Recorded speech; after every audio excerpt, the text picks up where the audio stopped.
Hello दोस्तों, technology world channel में आपका स्वागत है। आज हम लोग सीखेंगे कि व्हाट्सएप पे फुल क्वालिटी फ़ोटो किसी को कैसे भेजें।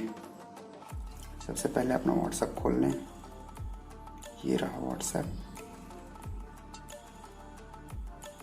जिनको फ़ोटो भेजना है उनको खोल लें। यहाँ पे क्लिक करें दोस्तों। फिर उसके बाद डॉक्यूमेंट्स पे क्लिक करें। दोस्तों, जो फ़ोटो भेजना हो उसको सिलेक्ट कर लें। जैसे मुझे ये वाली फ़ोटो भेजनी है। फिर सेंड पे क्लिक करें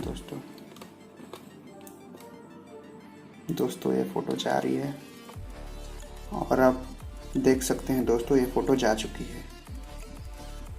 जैसे थी, जिस क्वालिटी में थी उसी क्वालिटी में फ़ोटो गई है दोस्तों, ये देख सकते हैं।